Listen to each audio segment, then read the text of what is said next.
Well, we're off again. I think we should be live. I'll check in the chat there. Can anybody hear us in the chat? I'll refresh the page. No, we're not live.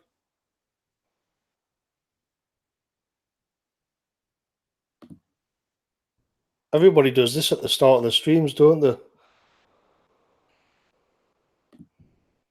Well, it says I'm live. All right, let's just get on with it. Is anybody in the chat saying that they can hear us? I've just asked in the chat. Yes, I'm live. All right, let's just get on with it. Right, we're off. I just heard myself there. So I've got Aria again, the usual, and Christian-based Britishers here, and Endeavour. How all doing? Everybody all right? Doing great. All right, let's get into it. Because, by the way, we're going to have to be really careful about what we say on the live stream because, well, that's actually the subject of the discussion, isn't it? So it's censorship and woke capital is what we're going to get into here a little bit. So we'll have to be extra careful what we're saying on here. You know, the conversation can kind of go off in funny directions. But yeah, it is an instant channel shutdown for saying the wrong thing. And that's kind of the whole topic tonight. So how would you like to kick it off there, Aria? So you wanted to talk about woke capital. Mm-hmm. So we've got this constant pride thing going on, this LGBT month or Pride Month again. And it's all basically being pushed by global finance and mega corporations, and there's sort of there's like a political agenda being forced by global finance and mega corporations. Is the sort of the gist of what woke capital is. Yeah. I mean, what's your take on it, Endeavour? Well, I think that it's a very interesting development in our spheres. The phrase woke capital, because it, I think, very accurately describes the powers that be right now, and really what is pushing us in the direction that the West seems to be going. In that there does seem to be a relationship between capital and corporations and social justice politics, so what we call woke politics, because there does seem to be this like for the best example is right now LGBT Pride Month. You'll see all these corporations, they'll be changing their logos, they'll be having these commercials, and it's just everywhere, and it's very obviously institutionally backed and corporate backed, which is something that many people haven't really made, this an observation that people haven't really made up until the last couple of years. But as we're seeing corporations work in cahoots with the likes of, say, Antifa or organizations like Hope Not Hate, we're really starting to see the symbiotic relationship between leftist politics and corporate action. Yeah, I mean, Christian, you've done a big documentary called The Apotheosis of Evil.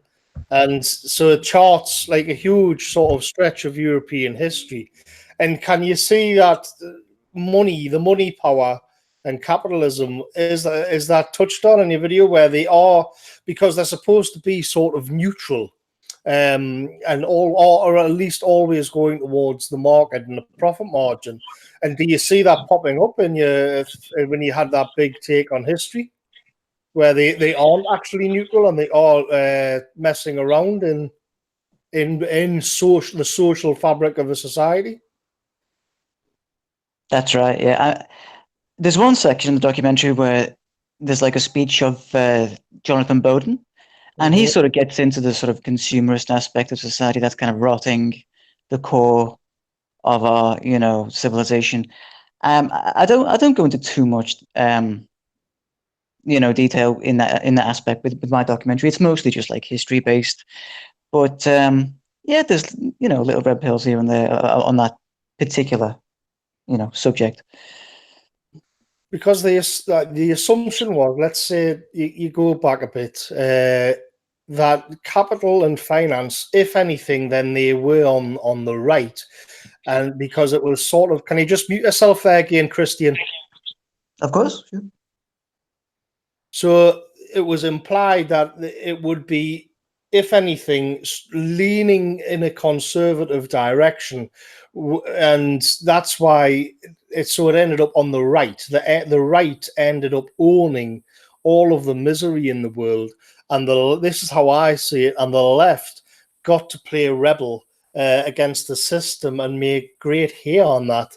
And what you see now is that it's nothing of the sort. All of the money is on the side of the left, and you could say, well, it was like that for a long time.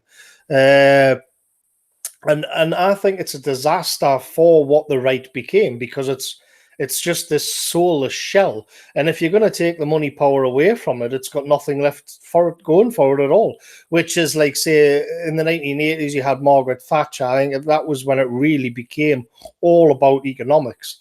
But then if the economics is on the side of the left, if they like do this big reveal where they're just going to push all of this, there's not really anything that a conservative party can do. And what we see is in a sort of reaction is nationalist populism, which is socially conservative, but then sort of leaning leftwards more and more actually on economics. And it could be that the reaction against that is dangerous, very dangerous for the left, because then they end up in the position of where the standard conservatives were in relation to us, I think.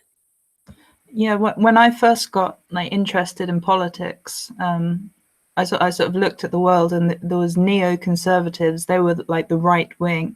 So it was like George Bush in America with his neoconservatives wanting to go to war with Iraq, and then Tony Blair over here. It was sort of like he was shifting Labour to the right, and there was all of this sort of neoconservative working with global finance to go do wars in the Middle East. And so I looked at that. That's what I thought the right wing was for a long time. And like the left used to, they were the ones doing Occupy Wall Street. And the people who were doing Occupy Wall Street at the time, they're sort of like mainly left-wing people fighting against the money power. And now, when was Occupy Wall Street? It was sort of around 2009 or something. So yeah. In the 10 years since then, it's like all those people that I used to like sympathize with because they were opposed to the neoconservatives and they were fighting against global finance. It's like 10 years later, it's like they've been tricked into now supporting everything that global finance was, because they've been sort of tricked by this like apparently left-wing agenda that global finance is now pushing. And it's like the people who used to be against global finance are now supporting, and that's what it feels like to me. Yeah, my take is that generally what we see as neoliberal economic policy and global finance, as we call it, it kind of makes up the economic arm of the forces of globalism, whereas progressive politics seem to be making up the social aspect, in that they seem to want people to have no sense of real nation. They want no sense of nationhood. They want there to be, social atomization. They want there to be as few births as possible, as few families formed as possible, and they wanted there to be this extremely sexually libertine culture, and that is pushed through things like mass immigration, through things like affirmative action laws, through things like feminism. And that seems to be working in cahoots with a wider agenda, because one thing that we often hear is that the justification for, say, things like immigration is that it's good for the economy. Well, we really know that that's not the case, because when we look at things like immigrant descendant groups on things like welfare, we have data from the United States that shows that on average, Hispanics are net negatives on the tax burden. We have the same data in the United Kingdom that show that Muslims or Africans are net negatives on the tax burden. So it definitely isn't for short-term economic growth. It is definitely for a wider agenda that does seem to be going on. And it feels like, social justice politics is it kind of acts as the religion that pushes that forward. It's the morality, it's the kind of social consensus that's enforced upon the West in order to justify what seems to be the agenda of globalism. My tax thing came in last year, and it was a sort of pie chart, and there was a little wedge on it, and it was about, I think it was about 4 or 5% of the taxes that I'd paid. And it had on, I didn't get one this year, but it had on interest on national debt. And it was sitting there alongside the costs of the police. I can't remember the exact statistics now, but it was the police would be like, say, 7%. And the NHS was like this huge sort of 27%. And it had it all the way around. So where your taxes had actually gone was divided up. And just sort of buried in there, quite high actually, was this thing, just interest on the national debt. And that was being, so then, I never had any control over that. I was never asked I don't know where that come. Well, I do. I do know how that happens to be the case.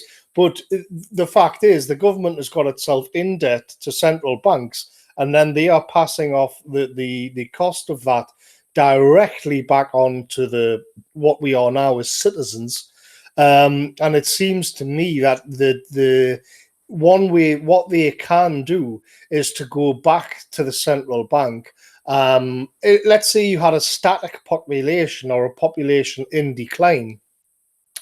Then what the problem that you've got is paying off that debt. And I think one of the reasons they allow mass immigration is because the debt can be sort of evened out. There's like an extra pool of people to come in so they can go back to the central banks and say, well, okay, we've got an extra 300,000 people. We need another 25 billion, and we can just levy the rest of the interest can be then palmed off onto these new consumers. Of course, it doesn't work out that way because, as Endeavour was saying,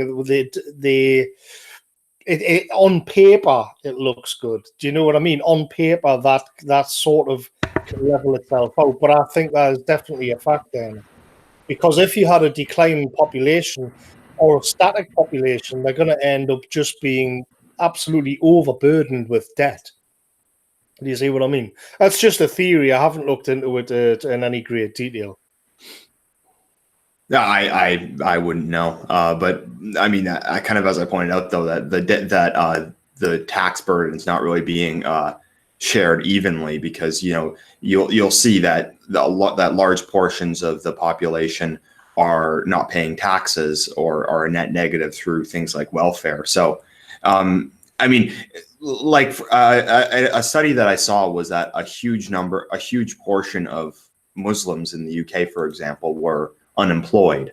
Mark Collette had done a video on how the welfare system in the United Kingdom benefits Muslims, whereas another study was done by the guys at the Alternative Hypothesis, and they did one on the tax burden that immigration causes and how it's a net negative. So the argument that it's good for the economy really doesn't hold up. It seems that there does seem to be a bigger agenda at work there, and it seems to be that the forces pushing things like woke capital and pushing these policies seem to be they've been working at it for a long time, because when I look at the history of what we now consider to be social justice politics and how these policies have developed, it seems that the policies preceded the cultural change. Like, for example, look at things like the Hart-Celler Act, the Immigration Reform Act in Canada in 1967, the abolition of the White Australia policy. That all happened within a 5-year period. Hart-Celler was 1965. The Canadian immigration reform was 1967, and Australia ended the White Australia policy in 1970.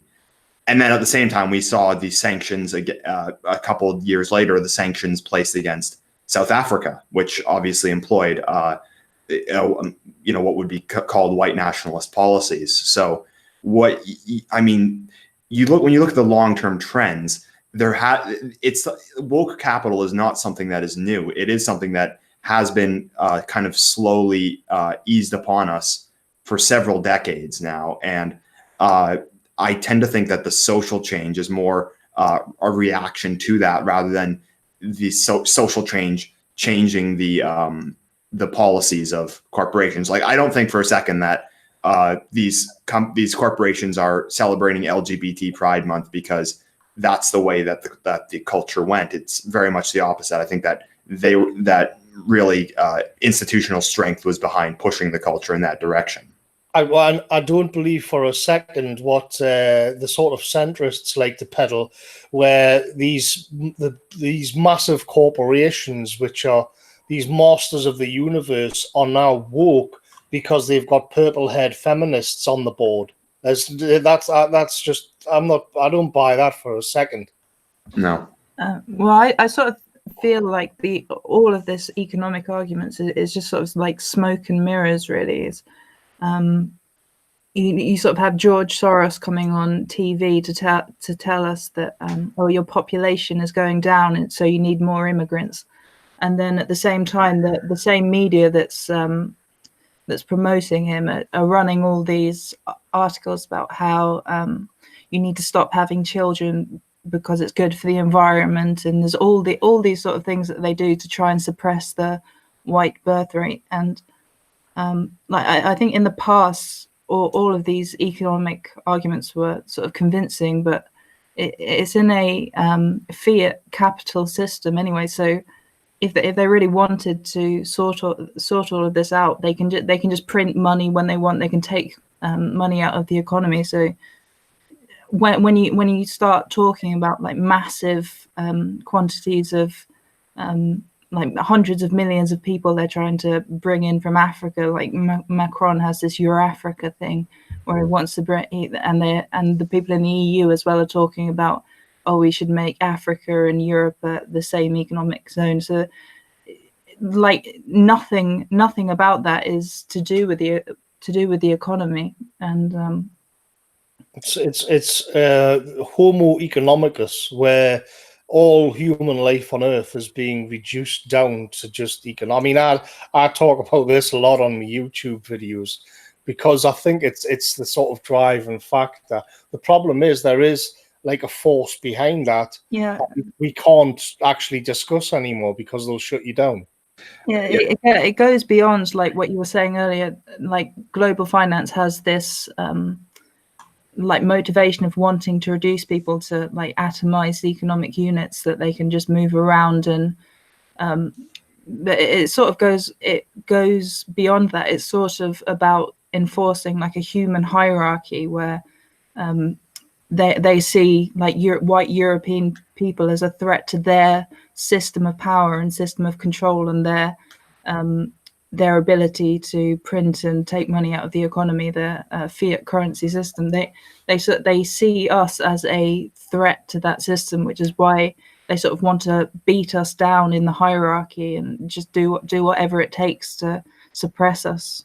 Yeah, and I think that there's another myth that we do need to kind of go away with. It's the myth of go woke, get broke, because I mean, it's partly true, but it doesn't. The companies don't react that way. Like one argument that a bunch of libertarians are saying is that, well, if the market will fix it because the companies won't want to lose money. Like, for example, I think it was Milton Friedman that had said in the 1970s, someone had asked him, well, what if these companies are racist? What if they want to discriminate against minorities and women? And what he had said was that, well, then the market would punish them for acting in discrimination. Well, what we actually see in reality is that they are discriminatory. The only thing is it's through affirmative action. So they will employ policies that make their companies less profitable. For example, they will actually hire people with a with a lower performance based on race. So that, like, there's plenty of corporations and many governments, in fact, that have policies in place that will promote either women or minorities, even if they have a lower performance. And yes, this does cost these companies money. It is reducing their profitability, but the market's not reacting to that. It's not punishing them because there is a wider agenda in that they're really following, and they'll eat the economic loss in the present, really. Yeah. Go on, Aria. Oh, sorry. I just wanted to say on that point, I think one thing that I've seen with big tech companies, they've been basically moving all of the actual, like, serious business done in places like Microsoft and Google and Intel. They've been moving all the headquarters over to Israel. So I think they've been systematically trying to purge, like, white people from the top of from the top of all those companies. So, like, is it Google or YouTube now, they have that Sundar Pichai or something like that. It's some Indian man. It's so they've like put him in that position specifically because he doesn't really belong in if it's like a monolithic white society, then the white person in that position of power is going to resist them trying to take all the technology over to Israel. And if they just put an Indian immigrant in that position, then that it's easier for them to control all these companies from the top, isn't it? Yes, it's the citizens of nowhere versus the citizens of somewhere. I mean, somebody wrote a book about that a couple of years ago. Obviously, it wasn't going anywhere near where you were going there, which had us kind of swiping me hand across me throat in that cut thing when I heard you talking about Israel. But I was getting a flap on there, like. But God Christ. But somebody did. It would have been like a watered down thing, and they said it's there is something to that. The citizen from nowhere versus the citizen of somewhere. I can't remember what he was called, but he wrote a book about it, and it was trying to explain this rise in sort of populism and nationalism, and it was the people from somewhere sort of piping up and saying, "Hang on a minute, you cannot just treat us like a sort of square on a map where you just." For money and people to be moved around left, right, and center, which is kind of what they're doing. And yeah, even in their own corporations, they'll do that as well. It's quite horrible. I mean, I think beyond that, I mean, I was out walking the dog today, and I was thinking about what kind of things to say on this stream. And one of the things that struck my mind was the sort of when I was younger and I played like a role playing game like Final Fantasy or Skyrim, there gets to be a point in the game where you've got like an endless amount of money, and then it's good fun at the start when you've got to save up just to buy a knife with a basic knife with a leather bit strap on it. But then eventually on these role-playing games, you end up where you just can't get rid of the money anymore, and it's pointless even picking the money, out of chests or whatever. And what you do is just go on this sort of megalomaniac rampage because you can do anything you want. You'll just cheat. You just glitch the system and change the game according to your will because there's no point. The money doesn't matter anymore. You can already buy anything. And so you're starting to look at things in a different way where money becomes just a tool. But in order to get there, you're going to have something higher than materialism. Materialism is for us, but there's somebody else who they're kind of, everybody thinks of materialism when they think of them, but there's like something higher going on with these, let's just say, these elites. Maybe there's a higher ideal than just making money. The Rothschilds are worth like hundreds of trillions or whatever it is. And it's like their wealth transcends money when they have the ability to print and take money out of the economy at will. Yeah, I often reference on my channel Maslow's hierarchy of needs. And it's a bit, if for anyone who doesn't know, it's a theory of what people pursue, what needs people pursue, and what order they pursue them in. So once they have all their physiological needs satisfied, they pursue their so like once they have enough food, once they have enough water, shelter, then they pursue safety. So once they're safe, they're not at threat of, like, you know, being killed or anything like that. They pursue things like relationships. Then they'll pursue esteem and like status. And lastly, they kind of pursue what Maslow calls self-actualization, meaning like the feeling that you've accomplished something, the feeling that you've become the best that you can be. And for many of these billionaires, you have to understand that they've their hierarchy of needs is already fulfilled much past the material. Like they have more money than they could ever dream of spending. So they have other things that they want to invest that in. And, you know, for many of them, they will eat costs if it helps them advance whatever that agenda may be, whether that is to increase their power, increase their status, or, you know, who knows. But you can't only think of woke capital in terms of the amount of money that they're making, because as I've pointed out earlier, it's really not profitable for them.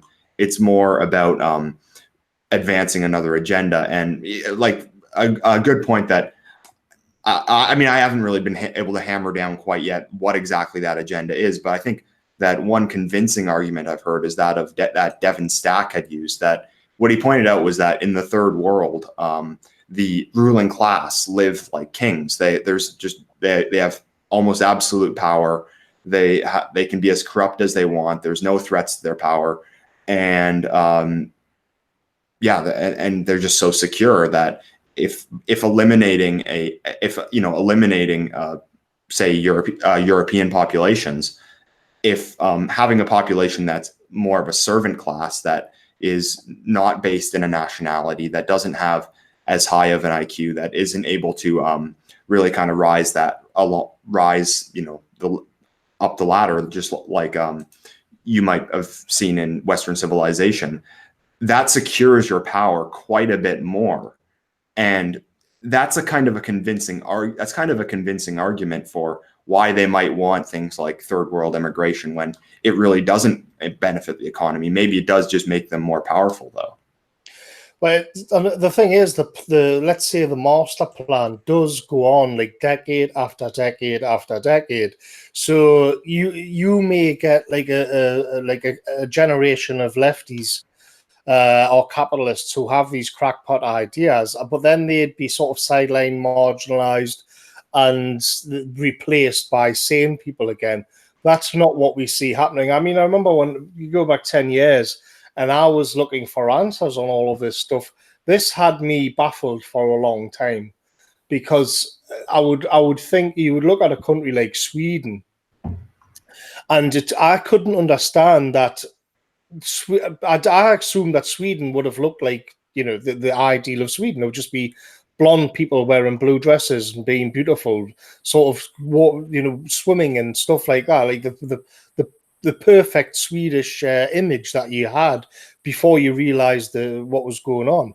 And it seemed to me weird, because if there was a sort of, I could understand that there'd be like a small clique of leftists, but they'd be in a healthy society. They would be regarded as lunatics and then marginalized. And yet the blogger Fjordman, who turned out to be a little bit suspect, he was like saying it's all this cultural Marxist stuff.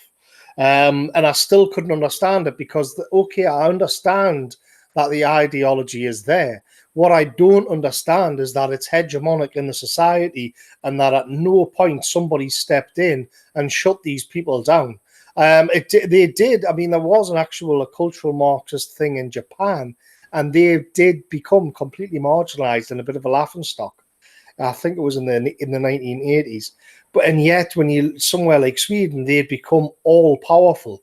And I couldn't understand, where were the sort of natural self-defenses of the society. They just didn't kick in. And I began looking for something else. There must be something that this Fjordman at Gates of Vienna back in the day wasn't saying. And of course, there is another layer to it, of course, which you can't talk about. Yeah, and I think that one of the problems we're also facing is that all the institutional strength is behind people not speaking out about it, because the left has the ability to punish people, to punish its enemies. And you can look no further than companies like the Southern Poverty Law Center, Hope Not Hate, the new one we have in Canada now, and the Anti-Hate Network. They have these organizations in place to essentially, it's kind of like a game of whack-a-mole. Whenever it appears like nationalism's rising, whenever it appears that European people might be actually taking their own side, these organizations are just there to essentially just smash them through disrupting their demonstrations, as we see now, kicking them off social media, suing them. And it seems to just, they seem to be working arm in arm with the corporate interests. So you kind of see this weird relationship now that you have these so-called anarcho-communists on the side of big business, really. Yeah. And they use all these organizations in order to kind of enforce that. I think that one mistake a lot of people make with something like Antifa is don't think of Antifa as like these communist revolutionaries who are going to like overthrow our countries. What they are is really a useful idiot of the establishment. This is why they can get away with rioting. This is why they can get away with burning down cop cars and stuff like that. It's because they can essentially suppress populism. They can suppress nationalism for the establishment, and the establishment's hands don't get dirty. Yeah, it's exactly it. And what's worse, I mean, what I can't stand is when sort of centrists and people on the moderate right will sort of shriek in horror at, well, all these Antifa or extremists, extreme communist Marxists. And what they're doing there is legitimizing say Antifa's status as rebels against the system. But by doing that, they're then, these sort of Douglas Murray types, then they are then they're then pretending that they actually control the center ground when they don't. Antifa do. So there's this kind of fake narrative going on where the centrists, the center, will shriek and, oh God, look how extreme these leftists have become. With these revolutionary ideas, they're going to overthrow everything. I mean, the right as a whole has to accept that they are the establishment now and sort of retreat and engage in a guerrilla warfare. But don't legitimize the left as being against the system when they're not in any way, shape, or form. They are the system. They're helped every step of the way. Yeah, and what you'll see is that, like, for example, the funniest example of this was, I believe it was after Brexit. Didn't Antifa protest in favor of the EU? Anarchists did. I mean, that's like your video on Ash Sarkar as well. That was basically the gist of that. She thinks she's like some communist revolutionary type person, and Owen Jones is the same as that. All of that clique of like neo-communist type people. They think that they try and present themselves as revolutionary, even when they're basically part of the establishment at this point, and they're being backed by this global finance, and they're being put on TV on the mainstream media and given favorable coverage, and they've got regular articles like columns in mainstream newspapers, and they still try and present themselves as somehow revolutionary or against the system. Yeah, and they write in the same newspaper as Gordon Brown and Guy Verhofstadt, absolute pillars of the globalist establishment. And the Ash Sarkar one, I just thought it was so funny that she had to come out and justify why she'd voted to remain. She actually had to come out and try and explain why she'd voted for the neoliberal white patriarchy banking system, which of course, because as she saw it, she even said that it's because of the EU there's migrants drowning in the Mediterranean. And I just thought it was hilarious because she had to kind of come clean and she had to own it and explain that away, while at the same time sort of trying to shock everybody with how edgy she was. And it was just such a tortuous article that I just had to take a bit of a dump on it. Yeah, and the other thing to point out is that Antifa is really useful because if they riot, if they like disrupt a nationalist, a conservative, or a right wing event or something like that, the police can the establishment, the police can say, we didn't do that. It was these left wing radicals that did it. We just stood by and allowed them to do it. So they're doing the work of the establishment whilst they're able to keep their hands clean. And that's something that's just so useful. And the other thing I find hilarious is that, another mistake people make is that Antifa, their main operation is not like rioting. It's actually doxing. That's what their main operation is. And really what they're doing is just showing a corporation what their employees believe. And if their employees believe something that Antifa is opposed to, they'll get fired from their corporation. So, you're not really a communist revolutionary when, when you're using corporate power to levy it against your political opponents. And doxing only works because their ideas are already hegemonic. So yes. if the way, say, the people on this stream, is Christian, are you still there? Are you asleep, son? How are you doing? Oh, I don't know what's happening, Christian. But it's only possible to do that if their ideas are hegemonic.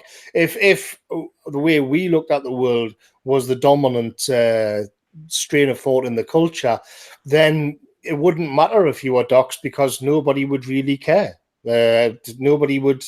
It would, because your ideas would be normal. The doxing only works. That's why I think the culture side of it is so important. Because you want to create a situation where it doesn't matter if you're doxed anymore because the wider society just doesn't care. And that can happen. So that's why I like populism, this broad sort of backlash, because people can radicals can swim amongst the people that way, where you've got a broad consensus and you go into your job at the factory or whatever. And then the boss says, look, you've been doxed, you've been up to sort of right-wing activities on the internet or whatever, but I don't really care. And I'm just going to tell everybody that I don't really care. And because if the wider society has accepted your ideas, he isn't really under that much pressure. I think what you get, which leads us on to the censorship side of it, is that when you do reach more and more and more and more people in the broad populist narrative, the difference between, like, say, the masses and then global homo becomes really huge. It sort of twists and it's distorted, and it becomes a bit dangerous for them and out of touch. And that is why we're now seeing the censorship. They really need to do something about that, because it'll become really apparent that they are just sort of an aloof elite who hate the native populations that they're supposed to serve. Yeah, and I think that, going back to just the one thing I wanted to add was that people getting fired from their jobs for being right wingers, that's woke capital in action. You're getting fired for not being woke at your company. So it's pretty clear where the money power lies. But in regards to censorship, the way that I had heard it put, I forget who it was that said this, but it seems like the kind of legitimacy that's being forced upon us is shifting. And there's two different kinds of legitimacy. There's positive legitimacy, meaning the ruling regime legitimizing itself by saying why it's good, why you should support it, versus negative legitimacy being the regime delegitimizing its enemies, so saying like why you should not support its enemies. So I see a lot less of the diversity is our strength. pro-globalism propaganda these days, and I see a lot more of the negative propaganda in that, the demonizing of the far right, and I always hear the phrases far right, neo-Nazi, white supremacist, whatever, on the rise, and we just see all these articles being churned out right now, like the New York Times and CNN one on the on that, what's it called, Faraday Speaks guy. Yeah, the propaganda really seems to have shifted, which is a good sign for us, because it shows that that people aren't buying the global homo line anymore. So now they're trying to scare them out of any alternatives, really. Yeah, I mean, they've kind of switched into a conservative position. They're already having to try and justify what it is they are and what it is they do, and the way they're doing that is just outright persecution, censorship, and tyranny.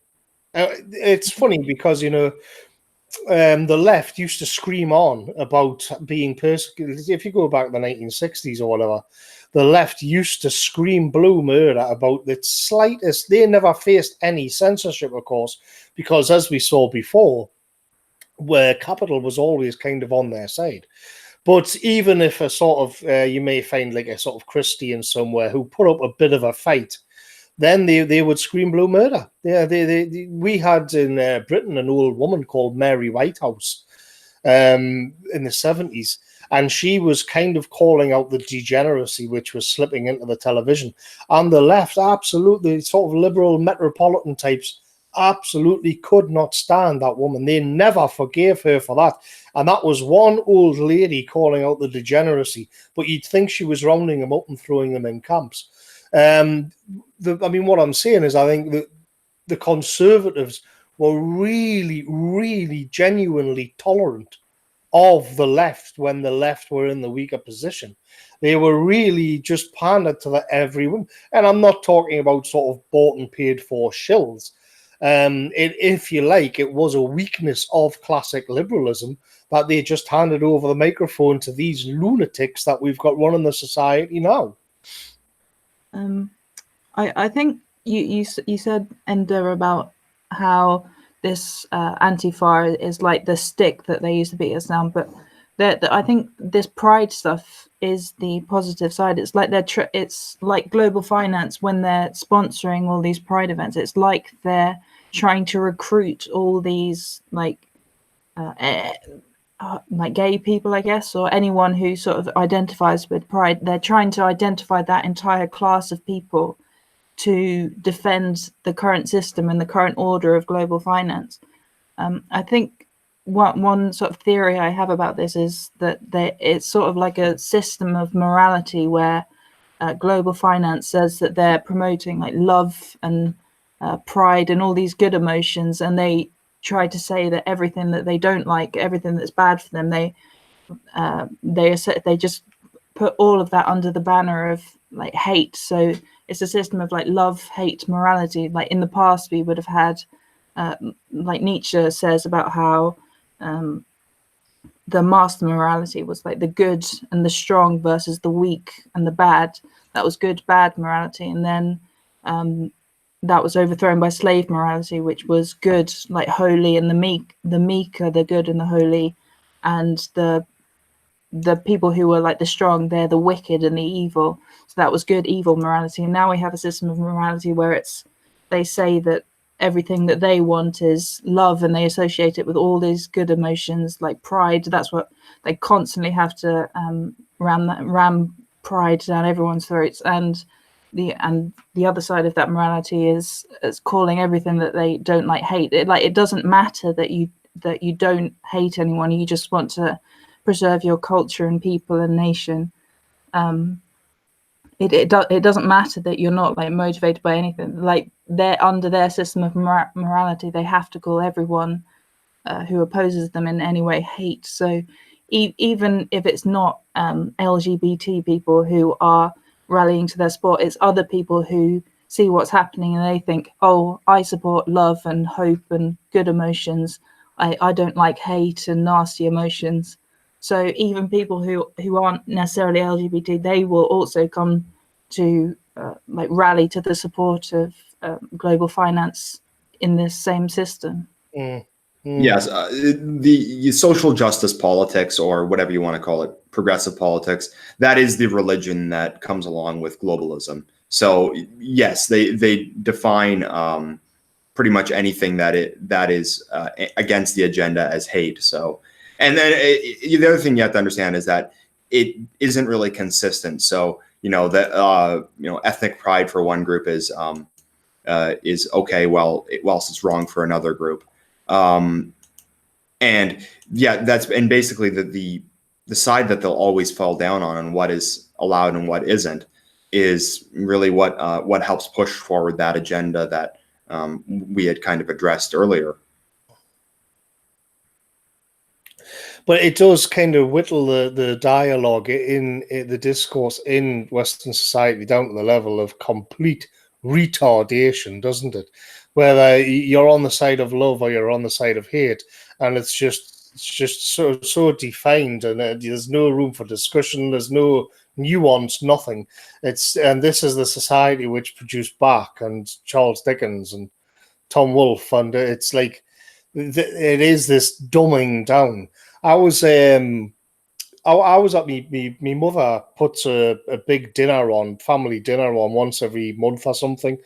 And I was up there and I was actually exposed to BBC sort of waffling on in the background.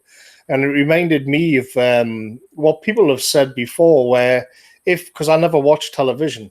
And there's people in the chat who are saying the streamer's stalls and to refresh, so I don't know. There's some other people saying that it's been lagging. I don't know what's going on there. I think maybe we should just keep going, but if people are having problems, then you should just click refresh, I think. I'll just ask in the chat. All right, they're saying it's okay now. All right, hold on, I've got a message from the keep going, it's all right. I've been told from behind the scenes to keep going. So what I was going to say is when you've been disconnected from the BBC for a while, and a few people, I'm just using the BBC as an example, when you don't actually watch television, and then you do actually, for one reason or another, pop up to my mother's once a month for a big family dinner, then you see it again, and people have said that it just seems so much worse. Like, it just really hits you hard how retarded it is and how blatant the agenda is. And but we have to remember that most people wouldn't see that because they're plugged into it all of the time. And they're very sophisticated with all of these means of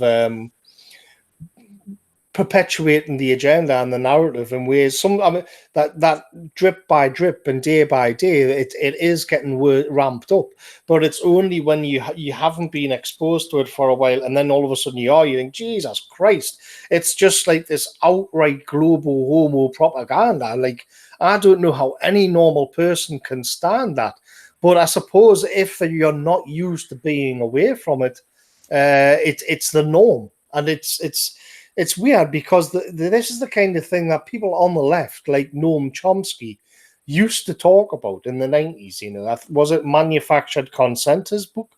They used to talk about this and call it out if it was for, like what Ari was saying about wars in the Middle East or whatever. But today they're like going full throttle with it.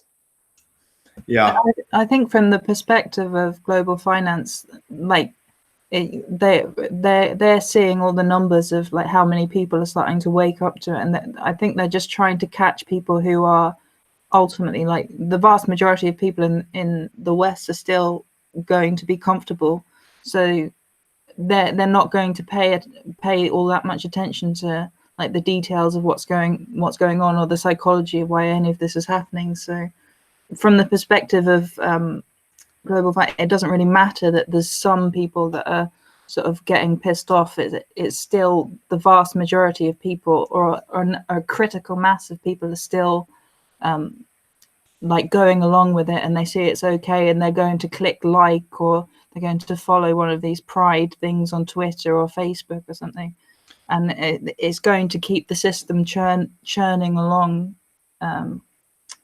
for like the foreseeable future. That's like what their plan is, like what they're thinking, I assume.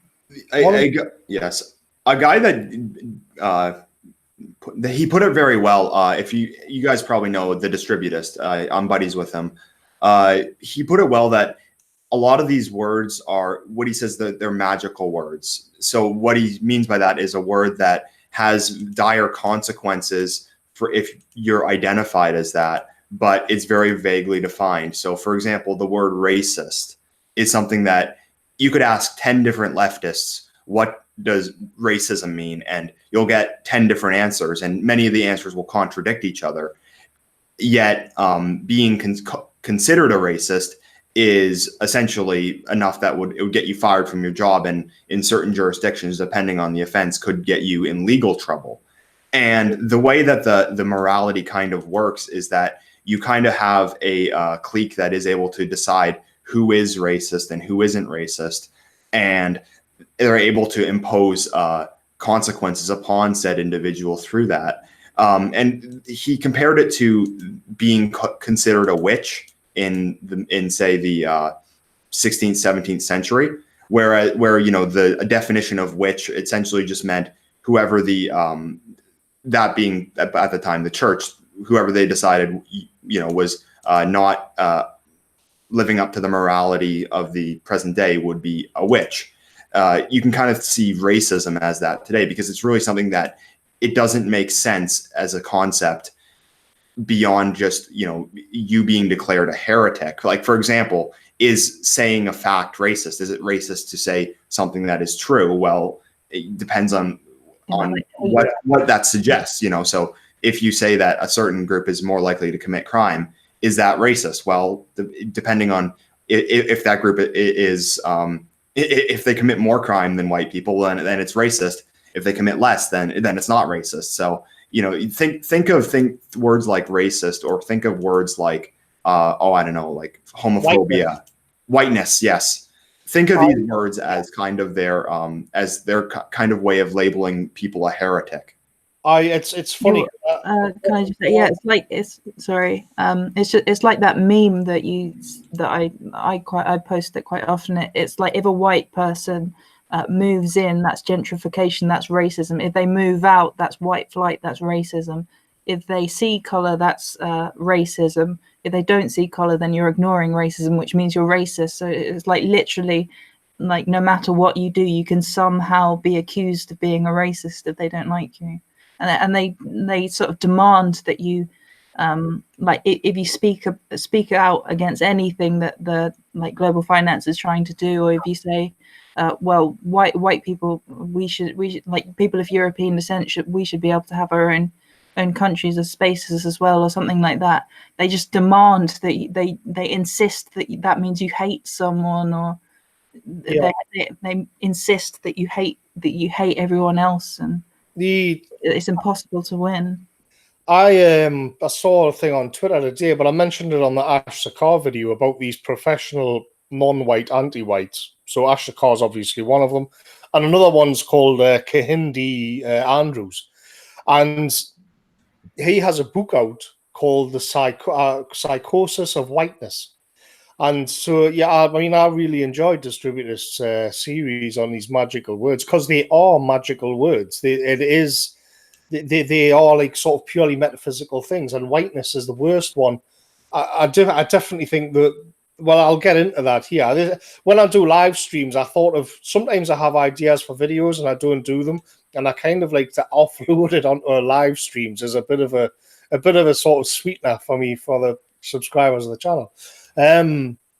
So this Kahindi Andrews, he's based in London. He's a professional anti-white, lauded by the establishment, goes all over the television, and he's went to Orania, this little tiny sort of township, all-white township of Afrikaners in South Africa. And so you've got, say, 30 million Africans, and I don't know, I'm not sure what the demographics is. I think there may be 2 or 3 million white South Africans, and some of them have gone off and created a little town in the middle of nowhere and called it Orania. And this sort of cultural Marxist, he's a black man, he has gone to Orania and sort of but he's shat all over them, really. And you can go on his Twitter account. I read his article today, and I thought it was one of the most disgusting things I've read for a long time. And what he just constantly smeared and slurred them all the way. And I thought, in reality, you've got a small bunch of white families who have actually paid for the land here and then built a little safe haven for themselves. And he was calling them Nazis. And then I couldn't believe it, because he said it's, even though like South Africa is the blacks, they control everything in South Africa now. And yet this Kehinde Andrews was saying that little Orania township can only exist because of the whiteness that South Africa was built on. Now, I actually understand what he means there. I do understand it. He's saying that, even though I think he's a complete liar, I know where he's coming from. But the problem is, how do you then deal with that? Because if he was a tiny minority, so whiteness is essentially, what they mean by whiteness is when a non-white is how a non-white perceives the society or the Western world which white people have built. And that's a bad thing because it's not inclusive enough. And so the problem then is that, well, look, if there was a tiny, let's say you've got a country like England, Britain, and there was a non-white percentage was like 0.5%, then it wouldn't really matter too much. But this is where this whiteness thing is going, because it can be applied to anything they want.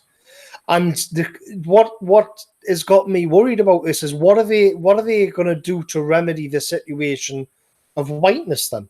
Because they're not just 0.5% of the population, they're 20 to 30% of the population, and in a few decades' time, they're going to be, well, the majority. So what then happens when it's the situation like in South Africa, and now this absolute poison is being pumped into their minds, and we know who's doing it, but the premise is that in the future, there will be a society which is collapsing and falling apart, and the collapse will be blamed on the white minority. And by God, you can see how that's going to go. It's not, and it's right there. It's right there. And so I kind of like to get wrapped up in sort of philosophical things and stuff, but you still have to have one foot in the material world because of just what's going on. I don't see how even a white minority can duck that. If the prevailing orthodoxy is that there is this metaphysical force called whiteness, which has to be purged, then how are they actually going to go about that? Where's this all going? Be afraid of that. I think that it's good that you brought up Orania, because that's a very interesting case. It's this little white community in South Africa, and the reason that I find that so interesting is it's probably one of the, well, maybe with the exception of Eastern Europe, it's one of the only places on earth that is actually that white people are able to have their own communities. And really, you know, when you think of it, who are these people harming really? They're out in the desert. They've built their own town from the ground up. There's maybe 1,200 of them. You know, they're not interacting with the wider South Africa. They have their own currency, for God's sake. It's something completely built by them from the ground up. What is morally wrong about that? And well, it goes back to that magic word. It's racist. It's whiteness. It's because they're white, and that's why it's a crime for them to have that little community of their own. That being, you know, one small community in one little place in Africa. And that's why, like, it's so essential for the, you know, the globalists, if whatever you want to call them, to make every single white country diverse, because this is why there's so much pressure on Hungary to take in refugees. Like, why does a country that it has only 10 million people, this small country in Europe, why do they have to take refugees? Why does Australia have to? Why does Canada, America have to? But why doesn't, you know, Saudi Arabia, which is right beside the Middle East. It's another Muslim country. It's a very similar culture. They're ethnically similar. Why don't these countries have to? And the reason is that there seems to be an agenda to make every single country with a European population as little European as possible. And Irania is just something, it's this one example of, albeit a very small one, of white people actually having control over their land. And you have to remember, South Africa is a country that you have, like, I've been to South Africa and it's a beautiful place, but it's extremely dangerous. You cannot live, if you're anyone who's, if you're a white person, or you have any amount of social wealth, you need to live behind a wall, or else your house is going to get broken into and you're going to get killed. That's the reality. But in Irania, they don't even lock their doors. It's the only place that a white woman in all of South Africa can walk outside without getting attacked, raped, robbed, you name it. And it really just flies in the face of the narrative that we're being sent, that, diversity is great, that, that you should want this. And I think that's why this guy hates Irania so much, because it's one very small example of the alternative. And he has to destroy that, because it shows that there actually is an alternative that is better. Well, he has been equipped intellectually, if you could call it that, with a sort of a political philosophy which allows him to blame this mysterious force of whiteness on anything they want, absolutely anything they want, and they can apply it to anything. To get back to what you were saying about Distributor's video about where the witch, so now they can say it's the equivalent of giving these people, and I know who's given them it as well, we all do, it's the equivalent of a sort of telling them to go out and hunt demons, but they're calling it whiteness. Any kind of, it's like where whiteness is sort of the gremlins. If anything goes wrong in South Africa or in London, or if the society fails, or if the crime's too high, it's down to this mysterious force called whiteness. So how are they going to remedy that? You have to keep one foot in kind of down on the ground level and pay attention to what they're actually saying. It reminds me of that game Hangman, where you kind of guess a letter, and you got to put a word together, and you're building a gallows, and each stage there's another plank of wood, and then like a beam or a rafter, and the rope is going in. You can see this thing being constructed in front of your very eyes, and it isn't blatant, but it is there. So what is this thing that they're now talking about in terms of whiteness? Let alone that it doesn't even belong in Europe at all, which is kind of ethnic groups. We're only white relative to all of these people they're bringing in. I think this is quite a telling quote about that point.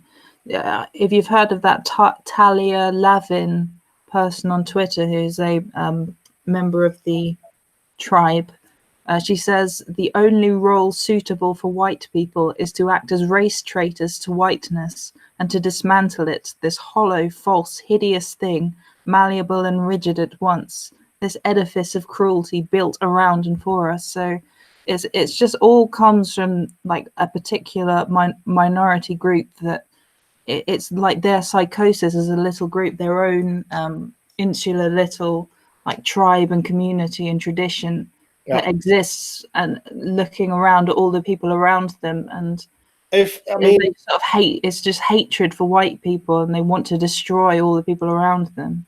Yes, but have you noticed like the way whiteness is a magical word? If you slightly move that around, and it was, let's say, Welshness or Norwegianness, and then they would say the only way for equality on earth is to tear down everything that Norwegianness is and what Norwegianness represents. And this is kind of what Distributors was saying in his videos. It's a magical word because it kind of means anything they want. They're talking about a power structure, and wherever there's a fault, they'll say, well, that's whiteness. It's the fault of whiteness. But it isn't pinning it down in that way. It's a sort of metaphysical thing. and of course they can just say whatever anything they want is that. Would you sort of say it's similar? Like, I think some of our people might have a tendency to say that anything that sort of tries to break down the society with we call it like cultural Marxism or something like that. Like some people tend to put things that are breaking down our society under that banner. Like anything that they see as a threat is put into like the bucket of whiteness. Like what would you say about that? Yeah, I think there's probably some truth to that. Yeah, Yeah. because I think I mean, I know that Endeavour's it's our favourite sort of hobby horse to bash the Enlightenment and classic liberalism. I think the decline was already underway, but what cultural Marxism did was act as a sort of an accelerator to that process, and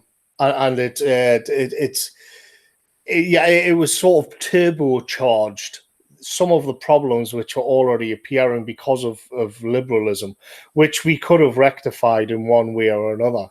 But I think that is a fair criticism, to be honest. There's no point in just sort of saying no. Anything, tiny little thing, will be lumped in with cultural Marxism these days. That's true enough, actually. Yeah, it's sort of like a description of psychology rather than. Christian is still here, I think. So if you want to, are you still there, Christian? Is he?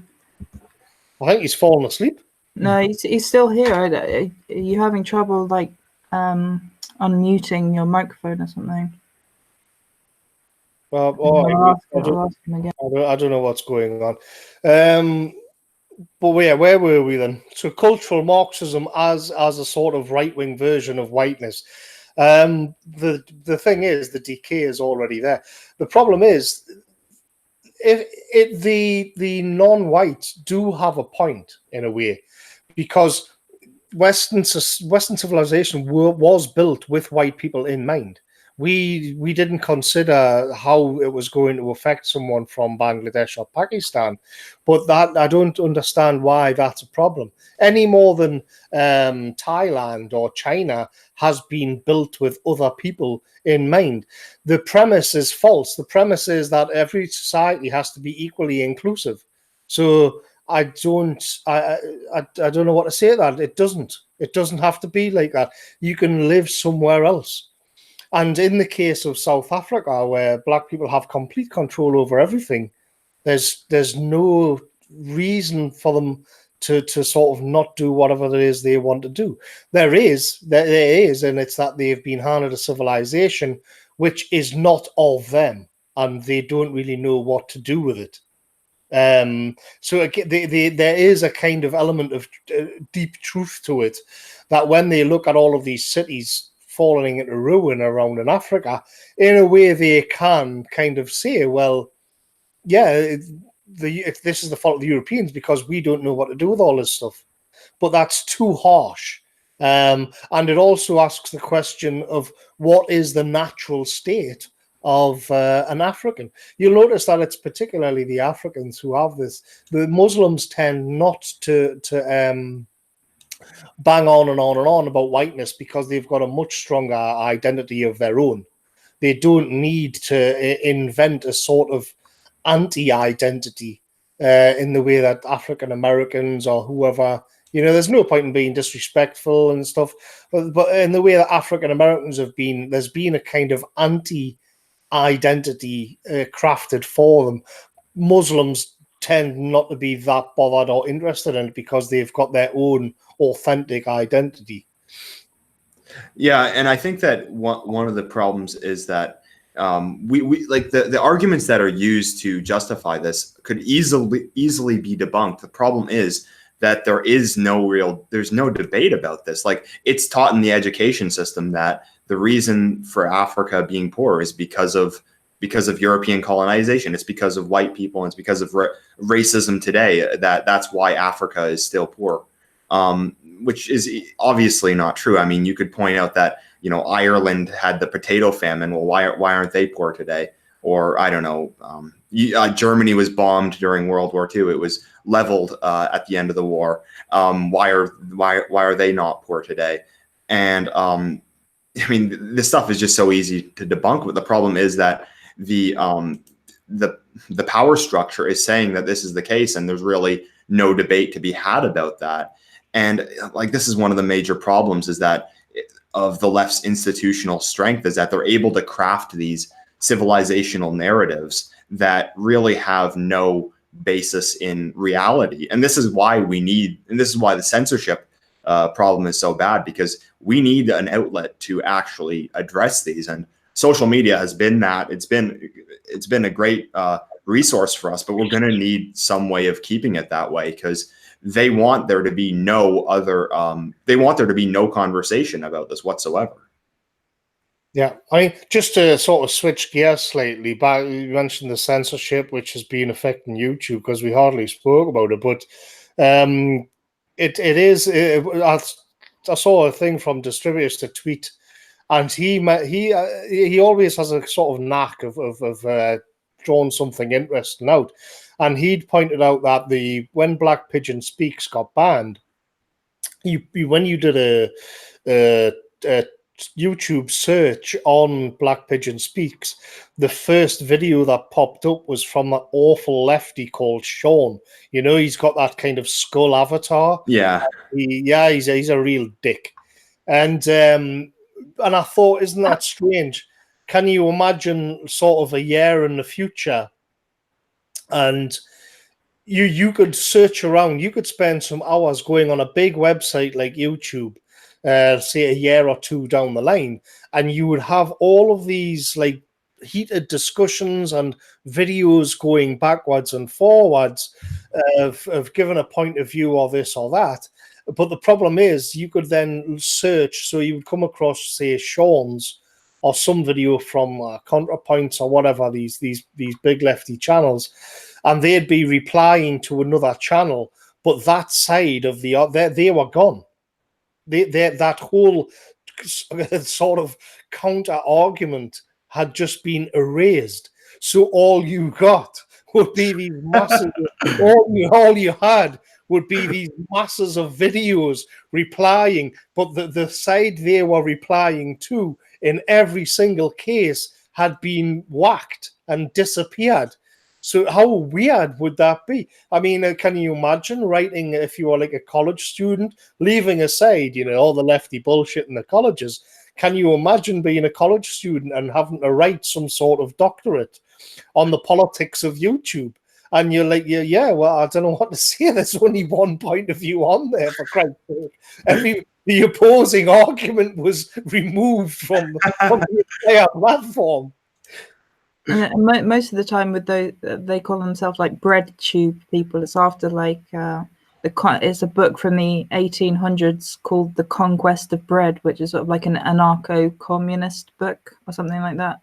There's another one in that who's three arrows. I think he's like Dan Arrows or something. Oh, that guy's awful. Yeah, he did one about Black Pigeon Speaks as well, and it's just like 40 minutes of it. He watches like two seconds of Black Pigeon Speaks video and goes, oh, here's why this is really stupid, and then he'll give loads of like unrelated historical like anecdotes that have nothing to do with it, and he says nothing about it, and like he just does that over and over again for 40 minutes, and it's just like guilt by association, and it just never addresses any of the points. And it's just like the entire thing is sort of about smearing people and then silencing them, and ContraPoints as well. She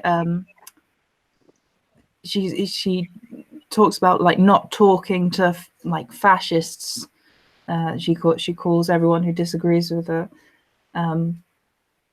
Yeah, so it's not even like a real discussion or anything. It's just like they want to lie about and censor people, and then that's the end of the discussion as far as they're concerned. And they consider like anyone who's watched their videos for a little while, they consider that like de-radicalization, even though they're essentially promoting like anarcho-communism, and like anyone who disagrees with them is somehow needs to be de-radicalized into their. Well, not only that, but the thing interesting about not that I like these channels, the thing interesting about channels like Sean Three Arrows. Oh, what are some other ones? I've never watched ContraPoints. I can't stomach that guy, but they're all response videos. So there's very little positive beliefs being forwarded. It's really just trying to debunk right wingers, really. Like, for example, when you watch a bunch of videos, maybe like Morgoth's or Millennial Woes, or it's a lot of it's positive visions. It's like what you'd want for the world. But with these leftist YouTubers, a lot of them, it's just why these right wingers are wrong, and not much beyond that, which really kind of just plays into my theory that they're really kind of just enforcing the status quo rather than actually being these radicals at all. Right, just going to take a quick break there, and I'm going to read through some super chats. So I've got Worn Disc 320 for £2, no message, but thank you very much anyway. Ganji Blob Flankus for a £5. Have some based capital for some minutes away from the day job. Keep the content flowing. Thank you very much, pal. Ginger Roden, £5. Thanks a lot, Ginger. No message there. Re and Mac and Brich am Chai. Oh, that must be Irish, is it? Or Welsh. But they're going to shoot us down. They're going to shoot us with shit if I got that one wrong. Christianity was the start of the decline. Ooh, controversial. But we'll see. We'll get into that. Not too much though. Sergeant Steele, £20. Whoa, nice one. Have a nice steak on me, Morgoth. Keep up the good work. It's not easy, I know. Right now, there are a load of wankers outside my place. They might as well be speaking another language, innit, blood? I know what it's like. I came back from the pub a few weeks ago, and I was a bunch of, white lads as well, running around chasing each other with knives, and one of them was all slashed up. And that's the white working class problem, which is a whole other live stream. Like HAL 9000 for a £5. Why? Simple: guns, germs, and steel. That's all. That's Jared Diamond's book. I don't know what the context of that is, but the book itself is are you aware of that endeavor? Guns, germs. Yes, I am. Alternative Hypothesis just did a 2-hour video. Yeah. There's something. He's a diamond, isn't he? He's a diamond in the rough there, Jared Diamond. Read into that what you can in this age of censorship. And then there's Fiona for £11. Thank you very much, Fiona. So that's lovely. Right, so where were we? I don't know if Christianity was the start of the decline. Do we want to? It's what's it? 20 past 10. I feel tempted to have a pop at that, but I think we'll leave it for another stream. But yeah, I mean, my take on that is if the decline started 1700 years ago, then I mean, yeah, it's a big one. It's a big one. Yeah. It's a big one for this late into the stream. Back to let's have a bit of gossip about the YouTube censorship. And we've been through the heavy stuff. Let's have a little bit of snaky backstabbing, because one thing that I've noticed, which I do it does kind of irritate me, is the tendency of people to lose themselves into details. And it happened with the Vox adpocalypse last week. And I think Richard Spencer got this bang on, actually. I heard his kind of quip about it, where the story of Vox and the gay Mexican was essentially sort of squid ink. So it's a kind of, the way the squid will squirt ink, and then you're left kind of confused by the ink, but the squid itself has kind of scuttled away. And that was my impression of that straight away. Wow. And the squid ink is deliberately there for centrist YouTube to lose themselves in all of the minor details about who runs Vox and who sacked who and who's involved, who's in whose pocket. And they're not looking at the fact that the ADL has actually just tweeted out, yeah, it's all going according to plan. We were behind this and it's great. Well, even that Carlos Mazza guy, I think he is also a member of the tribe. So it's like that whole story was just a distraction, like a cover story, so everyone can have the big hashtag Vox Adpocalypse, and then no one's like, none of the bigger names, like the conservatives, like the kosher conservatives, like Paul Joseph Watson and people like that, none of them have to say, oh, it's the ADL behind it. Or... They have like a cover story that they can talk about instead. So they wanted to purge YouTube, and this Vox story was just the justification for doing that.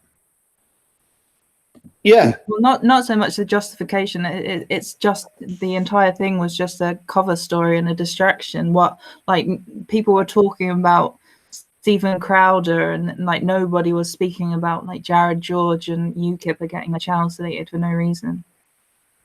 Yeah, it's like a channel that went down. So I there was these lists going around of what channels went down, and so everybody was Apocalypse and Stephen Crowder, and then meanwhile there's channels going down called like Holodomor Info, and you think, well, hang on a minute. That's a little bit off the beaten track, isn't it? Why? What does Vox? What is it, like a sort of lefty news site or something? Like, if there's just let me put it this way: since when were purple-haired SJW communists, extremists, who were sort of led to believe are behind the YouTube Vox apocalypse? Since when did they have anything invested in making sure people couldn't watch a lot of more videos? For crying out loud. Come on, eh? I think that a phenomenon that we often see that many people miss, and yeah, I find that a lot of people do kind of get caught up in the intent and kind of the different arms that we're being attacked by, is that one aspect of the left will attack another aspect of the left, as if they're on different sides, when in reality they're really working in cahoots. So how this works is an MSM article publishes, YouTube far right radicalizing people. Then another one will follow that story up, and then they'll say, is YouTube not doing enough to fight far right radicalization? And then that basically, it gives the impression that, and then there was the Faraday Speaks one. He was on CNN, for God's sakes, and in New York Times. So basically, the MSM will claim that there's this big outrage and that YouTube must take action, and then it gives the appearance that YouTube gave into that action because there was so much pressure on them. Where in reality, YouTube wanted to do that from the start, and the MSM is just kind of the circus that's put on to look like it was actually genuine, where in fact it seems like it's been in the works for a while. Yeah. One thing that I thought it was like a bit of a miscommunication. Like on the day where it was all supposed to happen, there was Team YouTube or something on Twitter. They were saying like, oh, we've investigated Stephen Crowder, and none of it is against the rules, and then people were celebrating like, oh, this is really good for freedom of speech. Stephen Crowder isn't getting banned because of this, and then they just go on to do the whole censorship thing anyway. It's as if there was someone who had to manage that Twitter account didn't realize that actually all of this is planned, and they're not supposed to say that Stephen Crowder isn't doing anything against the rules or something. And I tend to think that they're testing the waters, because they deleted Black Pigeon Speaks yesterday, but they only left him off for 12 hours and they put him back on. I think that they might have bit off more than they could chew with Black Pigeon Speaks right now, because they can delete a channel like UKipper, who had maybe 30,000 subscribers, and he's made a new channel called 2Kipper. So if you were subscribed to him, I recommend checking out his new channel. But they can delete that channel without there being much of a backlash. But when one like Black Pigeon Speaks goes down, there is a bit of a noise around that, and I think that they're kind of just testing the waters, because you have to understand that eventually they have the ability to just nuke all of right-wing YouTube, and that barely even puts a dent in any of YouTube's profitability. Not that it's a very profitable not that I don't think that YouTube really makes Google that much money, but I don't know the details of that, because you have to understand that most of YouTube is just makeup videos, music, and Let's Plays. It's not like political YouTube is really one really tiny fraction of that, and they really have the ability. James also made a great video about this, that YouTube has the ability to be as woke as they want, and it really doesn't affect their bottom line all that much. So that's why we really do need either alternative platforms or legislation for free speech on social media, because they have the ability to just delete every single channel tomorrow. And there's really nothing we could do about that. Well, it gets back to what we were talking about earlier and what Aria was getting at, where if you've got all the money in the world, you will just get a hold of YouTube and then just sit on it, just for no other reason than that you've got a monopoly on this kind of platform. So maybe it's operating at a loss, but they don't care. They'll just take the loss rather than have another platform spring up which isn't in their hands. They've sort of been doing that with newspapers for a long time anyways. Like all of the mainstream newspapers have been running at a loss, but it's like rich people keep them going to use as a mouthpiece for the propaganda. Yeah, it's the Guardian's been begging for money for years and years. I mean, right wingers are sort of Tory types in England.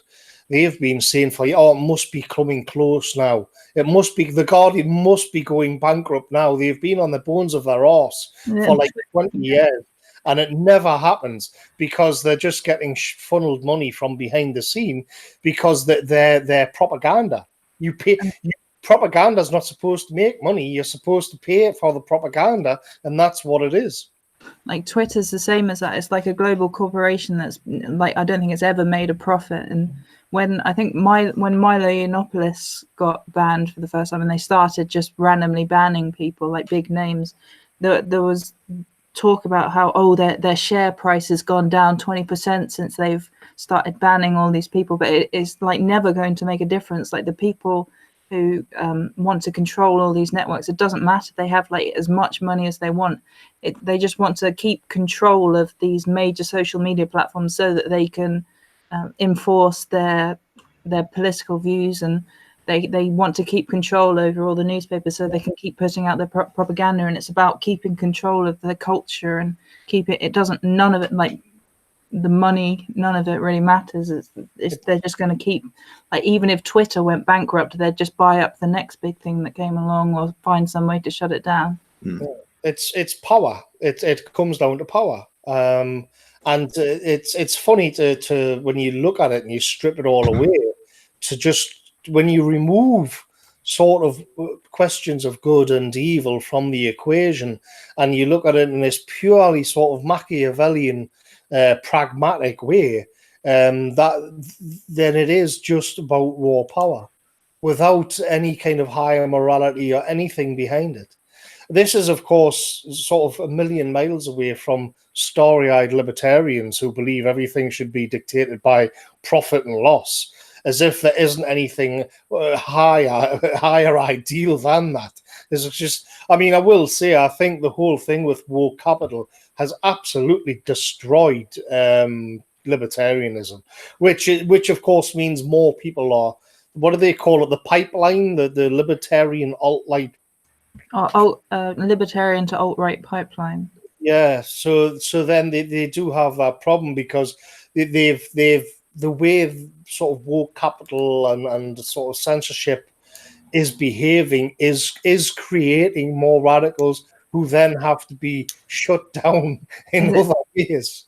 It's like they're realizing that you have to stand for something more than just freedom or abstract ideals. Like what you said earlier on is it's the same thing as like the classical liberals have just basically allowed. It's something fundamental about liberalism which allows these like neo-communists or whatever they are. It allows those people to speak and gradually take over the society. So you need something. You need to stand for something more than that, so you can defend, like insulate the culture from people who want to come in and destroy it and take over it.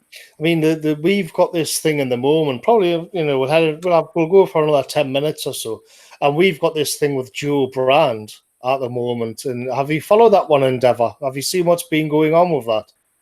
Could you remind me, please? Well, she's this disgusting fat lefty comedian. Okay, I heard this one. Yeah, comedian in quotation marks. She said that people, because you've got this thing like with milkshaking, which has been going on. Yeah, I've heard this. Yeah, so she said on a radio show, was it, Aria?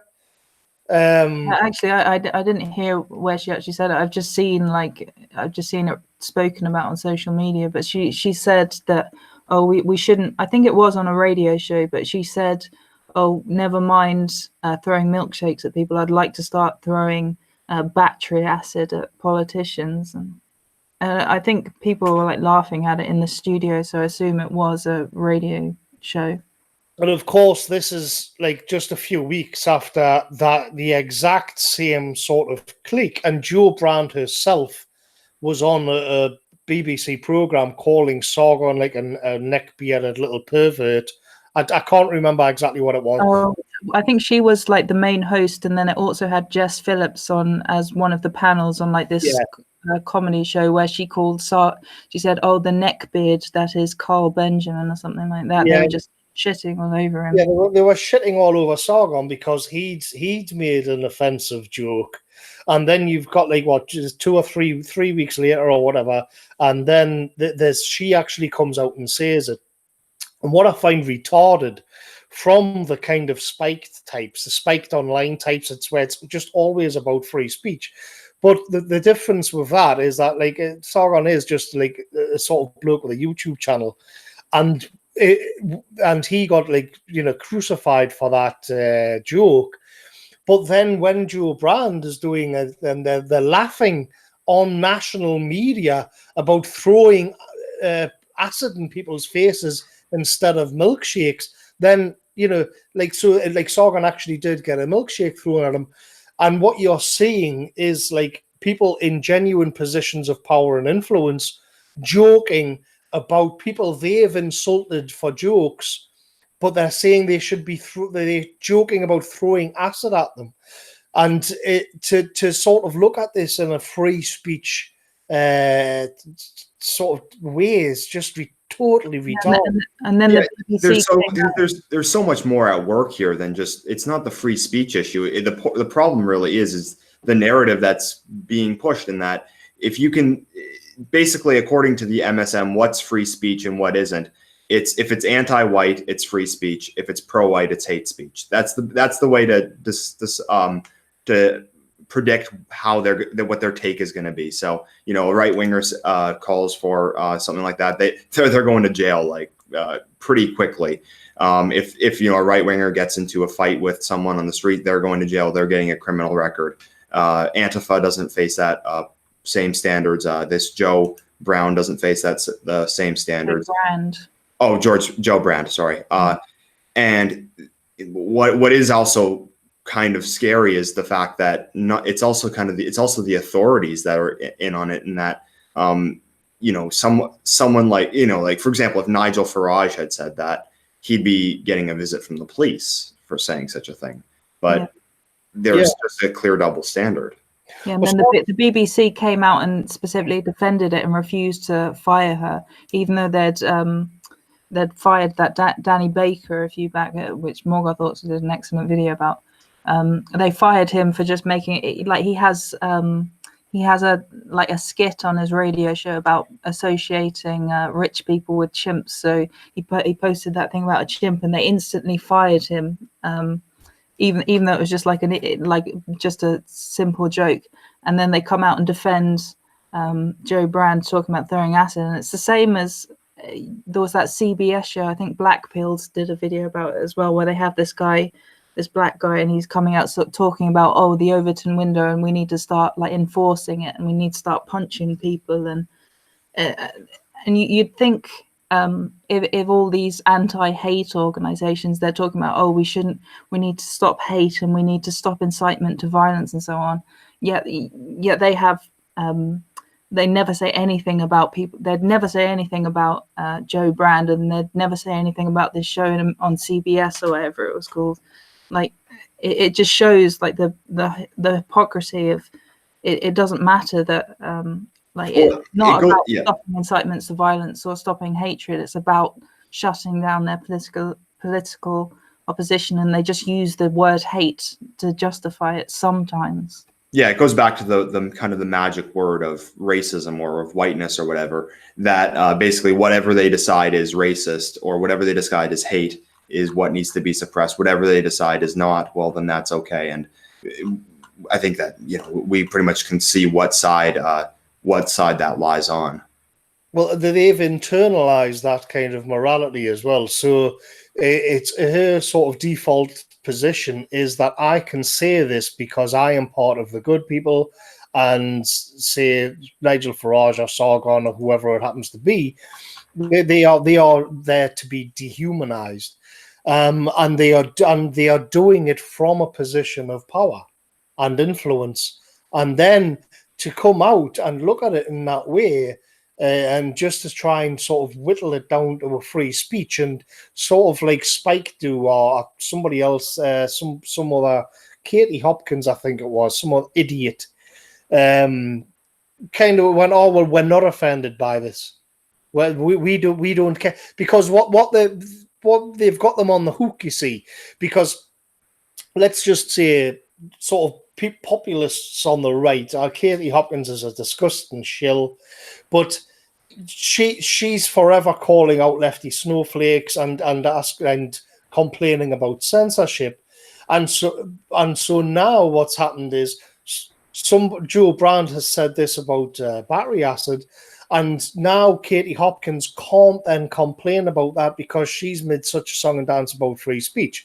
So instead, she has to say, yes, I will give all of these people in these places of power and privilege and influence the right to sort of make jokes about throwing acid in my face, because Katie Hopkins is a prime target for that kind of thing, by the way.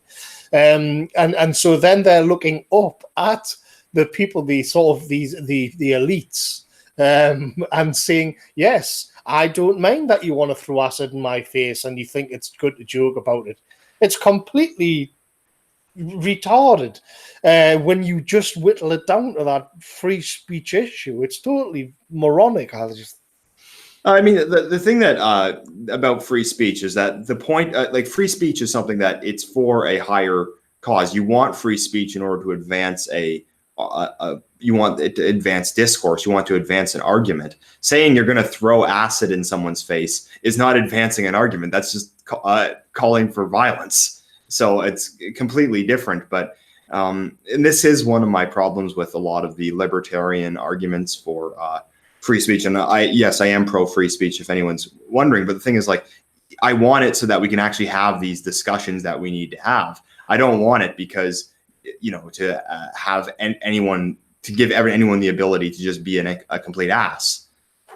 And that's how we have to phrase it, because, no one gives a shit about free speech for, actually, like you would put it in your video on Sargon, no one gives a shit about free speech for, the purposes of making distasteful jokes. They care about free speech for the purposes of actually addressing some of the problems that our societies are facing. And I think that that's kind of what people need to understand about the free speech battle, is that it's not about jokes. It's about so much more than that. Yeah. But then, that's the problem with the individualist approach, I think. Putting themselves at the center of everything. I got into that on the Milo video that I just did the other day. But I'm happy to wrap there, like. I just make one more point on this freedom of speech thing.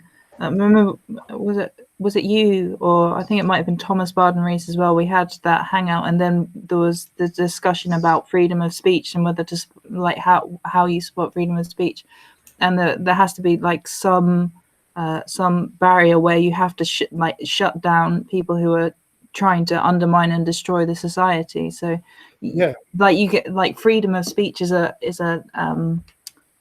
lesser value than wanting to, like, ensure the well-being of the people. So if you're in the position of a conservative or somebody on the right, your whole purpose of sort of your whole political philosophy is to protect and conserve stuff, whatever that happens to be. Traditionalism, religion, a general moral and ethnic makeup of a society, which all results in a sort of authentic identity and sense of belonging and being. But the problem is, if people are going to try and subvert that, and you're going to have to find ways to stop them from doing that. There was a fascist writer called Maurice Bardesh, and he described sort of liberalism as camping on an open steppe where all of the insects and the snakes and the lizards are just crawling all over you, and you've got no walls around it to protect you, nothing. And he talked about crab nettles and crabgrass and nettles, and you're just there on this open steppe, warding it all off bit by bit. And you know, you're going to have to build walls, and you're going to have to shut people up at the end of the day. But I made an article which was called "In Defense of Authoritarianism," and I was hauled over the coals for that, because people were the reply to that would be, well, you know, you've picked a bad fucking time to come out with these kinds of opinions. So in the weaker position, you are going to have to make an appeal to free speech. But that's because there's something more than that. It is, I mean, Earthling Carl said this on a video that somebody posted at my blog, where free speech is just a tool. It is just the sword. You don't go to war because of the sword. That's not the end goal. It's just a reason to get yourself there. And that's why, in a sort of old like analogy, I always said that classic liberals are just like the kid who keeps the toilet seat warm for other people. He just gets pushed off when a stronger collective group comes along with their own agenda. They just want to sit on his toilet seat for a bit. Yeah, and what I'd say though is, in order to actually fix the free speech problem, I think that it's gonna need to be either legislation or alternative platforms, because just trying to beg YouTube to, you know, not kick us off, trying to beg Twitter to not kick us off, it's not going to work. There needs to be. It's why it's so essential that, you know, there needs to be action to force them into actually providing us free speech, which is why, man, I hope they push that through in the US. I hope that Trump does something, but he hasn't so far. Yeah, and it's like I touched on before. I think there's something to be said for a purely kind of Machiavellian pragmatic approach, and he did look at things just in terms of raw power. And I'd really like to see somebody sort of how that intersects with Catholic thought, what kind of battles they fought between each other. But that's for another time, I think. I'll read a couple of super chats that we've got coming there. I'm Opar, your Opar for $4.99. Any chance for someone divorcing a half-white because they realize they want to have pure white babies, asking for a friend? Well, all right. Just tell your friend, better luck next time, I think. Cyborg 1320 for £10. Thank you very much. Is it merely coincidental that woke capital is siding with the left, or is there something inherent to the views of the left and the goals of the power elites, which means they overlap? I think they've got a lot in common, and I think we kind of touched on it before, that the assumption on the right was that there was a kind of conservative nature to capital, which in reality didn't never materialize and probably wasn't there in the first place. What I was going to get into was the brilliant documentary called A Century of the South. We kind of talked about it before we went live. And that explains where these two things come together, where in actual fact, capital has a vested interest in breaking down the moral fabric of society in the same way that the left does. Oftentimes, it's where if you've got a conservative or a more traditionalist outlook on life, you're actually impeding, consumerism and the transfer of money. Borders, it impedes the labour, which is just immigration, how they would look at it, and the transportation of goods, because the free flow of capital. And of course, the left is also all about breaking the world apart, breaking down barriers and so on.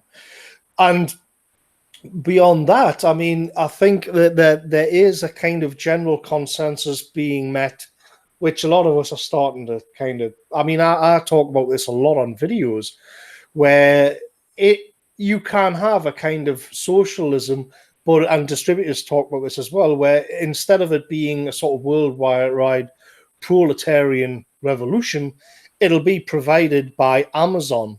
And as I said in the video, kind of blocks of processed chicken, which will just be a sort of basic.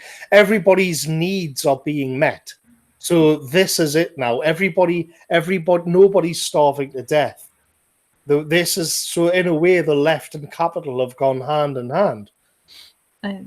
Yeah, that Century of the Self documentary by Adam Curtis, like everyone should go watch that. He's done like so many good documentaries. Another good one is Hypernormalization, which that's another one that's really worth watching. But that one, Century of the Self, it sort of talks about Edward Bernays and how he was sort of trying to change advertising to push like using psychology, and he was like friends with Sigmund Freud as well.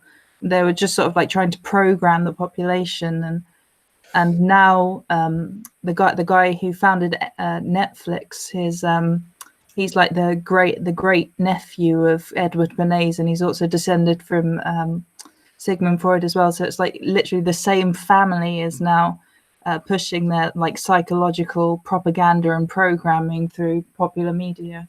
Yeah, it's half of global finance. A perfect example of it is sort of explained in that documentary with Edward Bernays, and it's where the problem that the American Tobacco Company had. This is an early example of woke capital meddling around in the social mores, morality, and traditional society, where the American tobacco companies, the problem they had was that there was a sort of taboo against women smoking in America, and from the perspective of capital and the tobacco industry, that meant that half of their potential audience just weren't going to be buying cigarettes because there was a strict taboo, well, you know, quite a strong taboo against it in the this was like the late 40s, I think. And so Edward Bernays, who is the nephew of Sigmund Freud, and they, I know they echo, we can't, he was doing experiments on mass psychology or something, and he was approached to come up with an advertising campaign about how they could get around this. And they began to do it where the women smoking cigarettes would be a kind of sign of rebellion and liberation. And basically they made it sort of a little bit countercultural and a little bit edgy for women to be seen smoking cigarettes. And they also chucked in a little bit of Freudian analysis where the cigarette would become a sort of a phallic symbol in the woman's mouth, which is typical of that. You know, it's that kind of Freud's a load of rubbish, but the mass psychology stuff, it was you've got to take that much more seriously, I think. And it ended up where women by 10, 20 years later had pretty much, like say 25 to 30% of women in America were all smoking because it was the big new trend.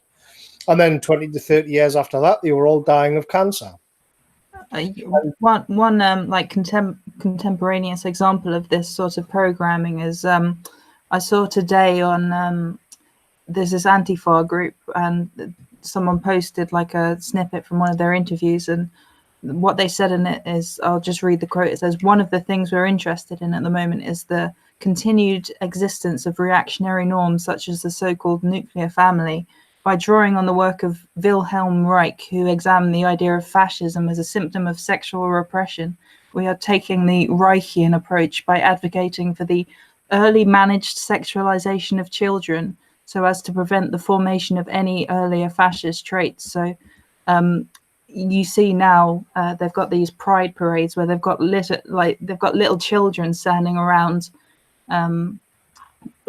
as like adult gay men walk past, and they've got like tiny little things covering up their genitals, and it's all in front of kids, and they've got these drag kids that are going along to all of them. They're getting shoved down everyone's throats as well, and they've got this drag queen story hour where they're getting drag queens in front of children. So it's all about how like using like undermining what they consider sexual repression.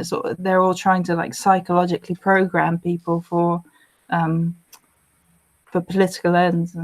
Yeah, and the end result of that will be where that, say, the little boy never gets a girlfriend, never gets married, never has kids, and it means whatever capital that he accrues throughout his life will be spent just on himself.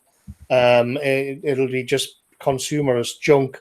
It'll not be capital which is invested or tied up or just left in savings in a bank or invested in children, which take 18 years to grow up. That's not what capital wants. Capital wants money constantly slushing around and flowing around in the economy on consumer goods. And not only that, but it makes him a progressive activist for life, because such individual really has no place on the right. Like, what does he have to conserve? He's not going to have children. He's not going to ever be fully masculine or fully feminine. I mean, and the guy basically has for life has to be in this movement, this, basket case of a movement, really. Yeah, and conservative, and I mean, that's what Aria touched on, where essentially they are creating sort of Antifa activists for life, because their identity. They sort of have to manufacture people by like psychologically warping people. So they create a class of people to come to the defense of global finance, and that's what they try. They try to get as many like non-whites and immigrants. They all try to get them into like political activism. So they're creating they're manufacturing this big class of people who'll come out to these pride events and defend the current system of global finance. Yeah. Okay, one more super chat, and I think we'll call it a day. We've got, is it me?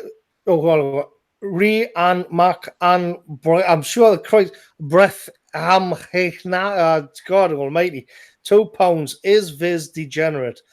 I think it is. I haven't checked Viz out since I was a kid. I don't know. I've heard that. So for people who don't know, Viz is a sort of edgy comic based in the Northeast, and it was quite very offensive and sort of raucous. And I think when I was a kid and I read it, I actually loved it, even though, of course, as a Geordie, it was like really taking the piss out of us. But it was also like us having a laugh about ourselves. And the sort of I could relate to like Biffa Bacon, these kind of thuggish characters that they had in it, and the fat slags and everything. I definitely the postman Plod, I think he was called, the miserable bastard. That was like an actual character in it, and it would have this, like, he was a postman, but he was just the most miserable bastard you could ever imagine, and like a typical sort of cartoon. It was cartoon strips, and I remember one where it was just three lads on skateboards having a great time in a park, and the postman just murdered them all with a spade and chopped their body up and put the body parts into a bin, and then walked away and lit up a cigarette and just said "fuckers." That was the whole thing of it. But I've heard that it did become a little bit paused and a little bit sort of lefty, because then the joke would change, and you get the sense that you're being laughed at, in the way that the lefties I'm like a prime gammon now. And now we can laugh amongst ourselves at ourselves, but in the gammon meme, I know that it's ill intended. I know that they don't like people like me. So the gammon meme that they've got is vindictive. It's not well meant at all. All right. I think we've been going for about 2 hours now, so I guess we should. Yeah. So thank you very much for everybody in the chat there. I think it's been a good one. I enjoyed it. We hit some weighty subjects. Yeah. Thanks for having me on. It's always a pleasure, Morgoth. All right. See you later, Christian. Thanks for your input there, son. Christ, better luck next time, buddy. Okay, guys, I've just figured out how to work the. I just figured out how to work it now. So can we continue? Yeah, I wouldn't care. I was going to give you a documentary while we're. I was go on, give you a documentary, a quick plug. Okay, well, thank you very much. It's Apotheosis of Evil, and it can be found online at the moment. Of course, I don't really think anything on the right can be, found on YouTube for very much longer. But it's there for now. It's there for now. So it's called Apotheosis of Evil. You got to make time for this one, though. It's 10 hours. yeah, it's a long one. It's a very long one, so you got to make time for it. You've sat there in silence for 2 hours to say that. I would have let you say it at the start, and you could have went out. Hey, no, because I was trying to figure out how to work Hangouts on my mobile phone. You could have been out on the piss by now. Anyway, we'll catch you later, everybody. See you later. Thanks for the See ya.